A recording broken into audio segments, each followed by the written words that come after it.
So it seems like that there's things tend to be settling down from the whole Dricus and Sean Strickland feud, because it seemed like the entire MMA community was just kind of circling around the drama around them, the middleweight division, all of that stuff. It seems that it's kind of dying down. Who knows what's going to become of it? But because of that, now we get to focus on other fights. Now we're seeing a little bit more talk coming from Volk. I see more people posting videos about, Ilya.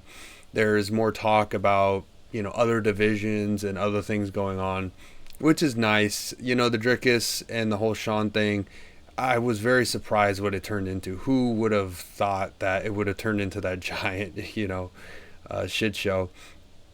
But getting back to that division, there's a lot of talk going on right now about like what Izzy should do, and not only what he should do, but he keeps saying 2027, right? And then he made a video saying, "Oh, you guys actually believe what I said?" It's like, yeah, we believed you, because when people say things, we usually assume that they're going to stick to what they say. But of course, I guess he's a liar, so he's like, "Oh, you should have known I was a liar." And he's been kind of throwing some cryptic messages. You could tell he's picking and choosing when he's going to come back. Is he coming back UFC 300? Who's he going to fight? There's a lot of talks about him fighting Chimaev, which would be the worst matchup for him. Chimaev would destroy him. I know a lot of people think Izzy has like great like defensive wrestling, but really he doesn't. If you really watch his fights, which most casuals don't, they don't really try too hard. Like you'll see Rob, you'll see Whitaker going for like a single leg, and the minute he doesn't immediately get it, he just gives up on it. Same thing with Yoel. I think you're Romero, and I think in their fight he might have shot for like maybe 2 takedowns in the whole fight, and he didn't do a mass like super power double or anything like that. It's kind of like he kind of went in for a single or maybe a double, and he didn't get it, or there was an underhook and he just gave up. So if these guys really did try, like really go in, kind of like the Dagestani guys, because when they go in for a takedown, they go to get it, and they'll do whatever they need. Even if they shot in and you sprawled, then they'd work their way around the back and then take you from there, and then take you down and then beat you up. They don't just give up because, well, I didn't get it, I got to come back up and start striking. Like it's just a weird. The difference between like the kind of like Middle Eastern wrestling and the Western is like the Western guys are always about shooting. They're shooting. If they don't get it, then they just stand back up. It's almost like a jab kind of. If they don't land, then they just bring the hand back, right? But the Dagestani guys, once they go in, they're going in, and they're going to use angles. They're going to use anything they can in order to put themselves in a dominant position. So Chimaev would eat Israel, because Israel is not really. I don't know. It's like when people fight them, they don't fight a smart fight. They just fight dumb. They just, oh yeah, I'm going to try to outstrike this guy who's longer, and he's a kickboxing champion. I'm not going to outgrapple him. Like, that should be your first strategy is, okay, well, this guy's probably better than you striking because he's a champion kickboxer. So how about you go in there and just keep the fight close? Like, it's bizarre how when people fight Izzy, they just fight dumb. To his luck, of course, because honestly, there was a couple of those fights where, if they had went left instead of right, like, he wouldn't be this great champion right now. He would just be kind of like a Bobby Green type of, oh yeah, he's a top 5, he's good, But then what's his other option? His other option is to fight Dricus, right? So if he fights Dricus, Dricus is an MMA fighter. We saw that against Sean. He's not going to go in there and try to out kickbox Izzy. Like, is he going to throw punches and kicks? He will. But he has shown that he is an MMA fighter. He will go for takedowns. And he looks like a strong dude. He was really able to like outpower Sean in some ways. And Sean isn't like the strongest guy, but he definitely looks like he's pretty strong. So Dricus, that's a bad matchup for Izzy. I mean, could Izzy hit him with one of those kind of lean back right straights, kind of like what he did to Alex? I do think that the fight would be easier for Izzy, I think, than it was for Sean. Sean kind of is, the problem with him, he's a very autistic fighter. He doesn't listen to his corner. He doesn't really have a strategy. He just goes out there, and as you saw, all he did really most of the fight was just throw jabs, He didn't throw the teep. He really didn't throw any power shots coming from like his backhand. He was mainly focused on defense and jabbing, which got him a lot of success. But the problem is you have to fight smart, and that's what Dricus was doing. He was mixing it up. He was aggressive. He was moving forward, and because of that, he was able to, get the edge over Sean Strickland. I think Izzy though, Izzy's got it depends on if he's on the juice or not, and you can say what you want about that, but I mean that gyno, come on, from weed, come on, and then no one said anything. He's a big top star. There's corruption going on when it comes to certain guys in there. We know that with Brock Lesnar, they look the other way with him. Why won't they look the other way with Izzy, with John Jones, any of these guys? And I know John Jones has gotten in trouble a couple times, but his reputation did not get thrown through the ringer like it did TJ Dillashaw or some of these other guys that got caught, right? Those guys, they were sent to the lowest levels of hell, whereas the other guys just got a little slap on the wrist, sort of. Okay, so Dricus seems to be a pretty bad matchup.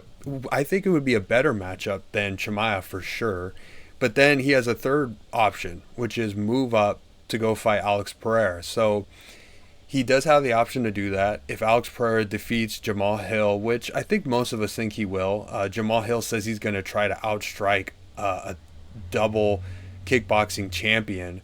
That's not a good strategy. This is like This is stupidity talking. He's probably going to walk into a left hook and get knocked out. His head is straight up in the air, by the way, Jamal Hill. He doesn't have good defense. It's kind of like ghetto street fighting if you look. What he does is he kind of like keeps his head really high up, kind of like Nate Diaz kind of, and he'll throw punches and then he'll lean back with his chin straight up in the air. It's a really bad habit. It goes to show you that MMA coaches really have no idea what they're doing, because how has that not been beat out of him? That should have been beat out of him like the minute he came in. They should have been working on that. But Alex Pereira is most likely going to take out Jamal Hill. And then after that fight, then there's room. There's room for Izzy to kind of go up there, because I mean Jan, he's dealing with his stuff. There are people in position to fight Alex, but could Izzy go in there and they could have a big fight? I mean, maybe not. I forgot that Russian guy's name.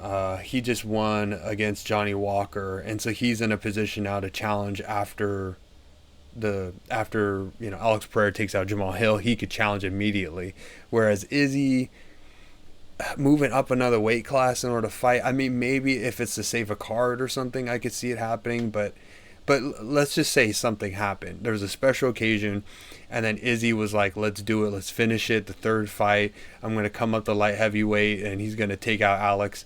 Most likely Izzy's going to get knocked out. When it comes to kickboxing in general, if you watch all of their fights between Izzy and Alex, I mean, it's hard to say, because in the first couple fights, in the first one Izzy got knocked out, and then the second one Izzy arguably actually won that, and it could have been a bad decision going in favor of Alex. It was a close fight though, but you could say that. And then in their third fight, which is their first MMA fight, Izzy was winning most of the rounds. I think he was winning like 3 rounds. It was pretty clear that he was winning, and then Alex knocked him out or got the TKO. And then in the next fight, Alex was winning the fight. He was landing more shots. He was controlling. He was outpointing Izzy, and then that's when Izzy landed the shot and then took him out. So it's a very weird situation. I think the major difference is that, like, Alex has like legitimate organic KO power, whereas Izzy might not have that, because there's plenty of fights where Izzy didn't knock anyone out. He barely did anything. And then sometimes he has that Robert Whittaker, he lands a left hook and he just obliterates you. So it's, that's why I think in a lot of ways it's artificial. It's very rare for someone to be so hot and cold all the time. But is that a better option than Chimaev or Dricus? I think so. But at the same time, he's not going to land that straight and then take out Alex like he did in middleweight. Middleweight, we're talking that's Alex at his weakest. We're talking he's full-on Skeletor. He's full-on Skeletor. And so he's not going to land that shot. I mean, Alex was taking shots from Jerry. He was taking punches from Jan. He was not getting rocked. He didn't get dropped at any point, and he didn't get KO'd or anything. He was eating punches from bigger, stronger guys, and he was just eating them. So will Izzy move up the light heavyweight, and then is he going to put Alex Pereira in danger in any way? No. Like, there's nothing that Izzy could do at 205. He barely beat a Skeletor Alex Pereira at 185. So if he goes up and fights Alex actually healthy at 205, he would get knocked out. I mean, you guys can give me your points of view in the comments. I'd like to hear that. Like, who do you think would win in a rematch at 205? I mean, if it's at 185, then it's questionable because Alex cuts so much weight that it's like, okay, well, he cuts so much weight that it's questionable because he's basically at his weakest. Even at his weakest, he's beat Izzy more than Izzy's beaten him. But if you go to 205, now we're talking a healthy, possibly like best shape now. And it's like, well, if Izzy could barely beat weak Alex at 185, there's no way he's going to beat him at 205. That punch he hit him with that took him out in the second fight, he would eat that at 205. And then he would probably throw back a left hook and then a knee that would probably end it. Because, you know, Alex is very much improved. He's done a lot of training. He's been at a lot of gyms. If you guys follow him, he's been doing a lot of stuff. He's not the same guy he was like back in the kickboxing days. You know, he kind of just had a left hook. Really, if you watch his fights, he didn't really have a whole lot of weapons, but now he's got the calf kick, he's got the left hook. He's really improving his like head movement and counter ability, which is very interesting. You don't see big guys usually have a style like that, right? He wants to kind of bob your punch and then land power shots on you and take you out. And then he's got kicks, he's got his knees. I think he uses elbows. I haven't really seen it too much, but yeah, he's basically Sagat if you guys think about it. He is Sagat from Street Fighter. The only thing he can't do is fire, you know, his fireballs at you. But he's basically Sagat from Street Fighter. It's funny. I haven't seen enough memes or anything comparing that. If you guys want to create some, I think that would be very justified. Honestly, if you were to post him and tag him on something, I mean, I would assume I'm close to his age. I mean, I don't know what they're into in Brazil, but maybe he knows Street Fighter, and he would probably repost it if you did some sort of cool meme comparing him to Sagat. But yeah, I'm Izzy only has like real three paths there. It's really, and he's sitting back. You could tell he's just waiting for the perfect opportunity to come back.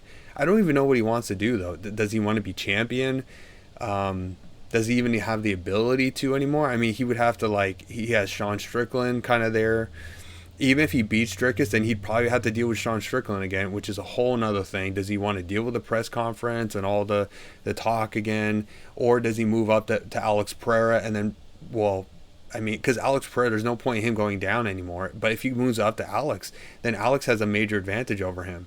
And if Izzy gets finished or dominated in any way, then that's the end of his career at this point. Like, him and Volk are in a position where one like dominant loss, or technically even if they lose, even if they fought, like if he fought Dricus and then he lost by decision, a lot of people would say, well, that's it for him. You know, he's what, 36 or something. They would say, he's old now, he needs to retire.